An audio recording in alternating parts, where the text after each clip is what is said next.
Hello， 大家好。加拿大房地产协会在本周表示，1月份所有房地产类型的平均转售价格为621525加元，比去年同期增长 22.8%， 房屋销售量比去年同期增长了 35.2%， 再创新高。与此同时，全国范围内的新房源暴跌了 13.5%， 尤其是多伦多和蒙特利尔的新房源减少了大约 35%， 房源空前短缺。其实从去年夏天开始，加拿大各房地产协会就一直在强调房源短缺的问题。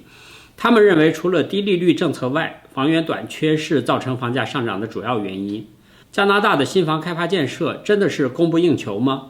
房源短缺问题会长期持续下去吗？加拿大3大都会区多伦多、蒙特利尔、温哥华的房产市场有什么新趋势？今天我们就来聊聊这个话题。最近，加拿大住房与贷款公司的最新研究报告研究了3大城市近30年来的新房建设情况，并分析了住房供应的新趋势。报告显示，近几年蒙特利尔郊区的住房开发非常强劲，郊区住房供应量远远大于市中心。蒙特利尔住房供应的热点已经扩大到距离城市30公里以外的地区。多伦多郊区的住房开发量也很高。与蒙特利尔不同的是，多伦多不但郊区新房建设火热，市中心等核心地区的新房建设也同样火热。相对来说，温哥华是加拿大3大城市中城区和郊区建设都相对缓慢的城市。加拿大住房与贷款公司认为，这可能是因为温哥华的地产热比多伦多、蒙特利尔要早几年的原因。但是我觉得这个说法并不靠谱。其实限制开发、供应不足可能是温哥华房价居高不下的主要原因。正如加拿大前央行行长道奇所说的，现在的房产市场过热，最大的问题在于地方政客不愿意加快房屋建设，人为造成供应不足，这是房价居高不下的主要原因。加拿大住房与贷款公司的数据显示，1月份加拿大新房开工量猛增 23.1%，蒙特利尔单户住宅开工量创下了2008年2月以来的最高纪录。1月份全国新房开工量上升至282428套，城市新房开工数增长 27.7%， 至266877套，城市多单元建筑新房开工数增长 24.1%， 至193328套。城市单户住宅的新房开工数增长 38.1%， 至73549套，农村地区新房开工数为15551套。加拿大住房与贷款公司的人口密度分析揭示了3大都会区住房供应的新趋势。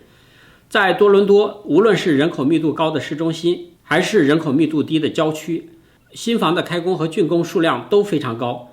这一结果表明，多伦多未来的房产市场供应量都会非常充足。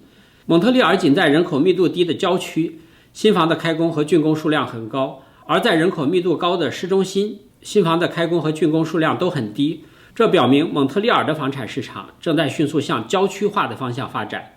温哥华不论在人口密度高的市中心，还是在人口密度低的郊区，新房的开发市场都非常有限。另外，这一报告还显示，房产市场的开发和家庭收入的关系密切。中产阶级地区的住房开发和竣工量都非常高，而在3大城市中，低收入地区新房的开工和竣工量都很低。其中，蒙特利尔的低收入地区是这3大城市中新房开工率最低的。此外，房价与城市居民的家庭平均收入有着密切的关系。统计数字显示，多伦多家庭的平均收入是98635加元，温哥华的家庭平均收入是89300加元，蒙特利尔的家庭平均收入是78400加元。相比而言，蒙特利尔是3大城市中房产负担最轻的城市。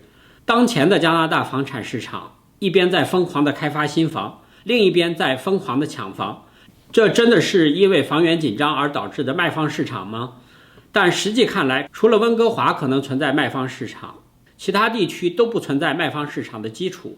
因此，现在的供求关系紧张只是暂时性的，随着疫情的结束，一切都会回归理性。以上就是今天我想给大家分享的内容。我的频道每天都会分享一些加拿大的生活、经济、房产资讯，欢迎订阅，谢谢观看，再见。